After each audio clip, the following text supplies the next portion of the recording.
Hello guys, welcome to my channel food supplement and healthy life. Friend, आज हम बात करेंगे क्या कोविड-19 का जो वैक्सीन है वो सेफ़ है, और अगर सेफ़ है तो कितना सेफ़ है। आखिर ऐसा क्या कारण है जो वैक्सीनेशन के बाद भी लोग बीमार पड़ रहे हैं, दोबारा से अफेक्टेड हो रहे हैं। तो आइए जानते हैं इस वीडियो को अंत तक ज़रूर देखिएगा फ्रेंड्स, इंडिया में सिर्फ दो वैक्सीन यूज किए जा रहे हैं। एक है कोवैक्सीन, दूसरा है कोविशील्ड, जिसे दूसरे नाम से जानते हैं एस्ट्राजेनिक के नाम से। फ्रेंड्स, आपको पता होना चाहिए इंडिया में सिर्फ दो वैक्सीन यूज किए जा रहे हैं। एक कोवैक्सीन, दूसरा है कोविशील्ड। कोविशील्ड को दूसरे नाम से भी हम जानते हैं एस्ट्राजेनिक के नाम से। इसके अलावा दो और वैक्सीन है, फाइजर और मोडेर्ना, जो कि फ़िलहाल यूज़ नहीं किए जा रहे हैं इंडिया में। फ्रेंड्स, शुरुआती दौर में एस्ट्राजेनिक जो वैक्सीन है, इसका ट्रायल नॉर्वे में चल रहा था।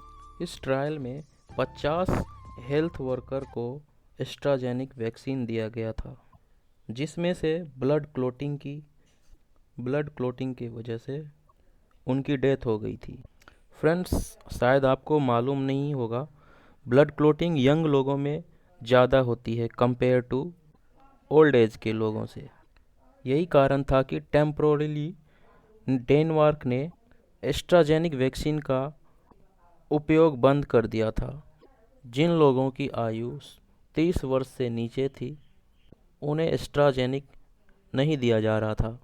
डेनमार्क के अलावे कई अलग देशों ने, जैसे Canada, France, Britain, Belgium, UK, इन सभी ने एस्ट्राजेनिक वैक्सीन का यूज़ बंद कर दिया था। फ्रेंड्स, बाद में ईएमए, जो कि यूरोपियन मेडिसिन एजेंसी है, उन्होंने ब्लड क्लोटिंग के रिस्क को क्लियर किया, जिसने ये कहा कि 1 लाख में से सिर्फ एक लोग को ब्लड क्लोटिंग हो सकता है। हमें लगता है कि फिर भी ये बहुत ही रिस्की है, क्योंकि 1 लाख में से एक लोगों की जान जा सकती है।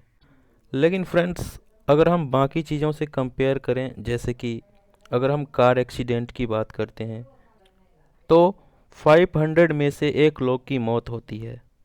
अगर डूबकर मरने वालों की बात करें तो 1000 में से एक लोग डूबकर मर जाते हैं। तो ये उस कंपैरिजन में फिर भी कम है। इसलिए गवर्नमेंट ने ये डिसाइड किया को कि जो बिलो 50 टू 60 एज वाले लोग हैं, सिर्फ उन्हें ही एस्ट्राजेनिक वैक्सीन दिया जाएगा। आप ये सोच रहे होंगे कि आखिर ये एज लिमिट क्यों लगाया। तो मैंने आपको पहले ही बताया कि यंग लोग में ब्लड क्लोटिंग होने की चांसेस ज़्यादा होती है। खैर, इंडियन गवर्नमेंट ने यहाँ तक कहा कि एस्ट्राजेनिक से कोई ब्लड क्लोटिंग की चांसेस नहीं है। शायद सरकार हमसे डाटा छुपा रही है, क्योंकि जो भी डेथ हो रही है, किस कारण से हो रही है, ब्लड क्लोटिंग के वजह से या कोई और अन्य कारण से, ये सरकार हमसे डिस्क्लोज़ नहीं कर रही है। तो इसका मतलब ये है कि कहीं ना कहीं सरकार हमसे ये डाटा छुपा रही है।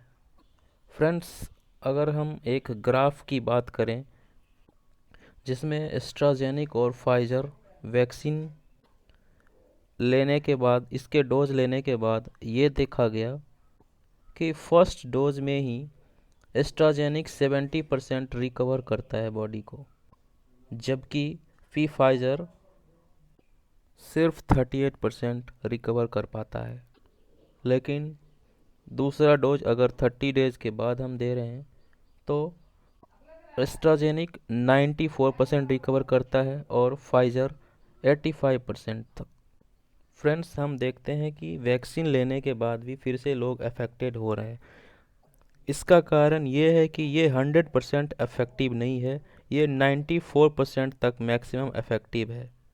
लेकिन अच्छी बात यह है कि इसमें डेथ के चांसेस कम हो जाते हैं वैक्सीन लेने के बाद।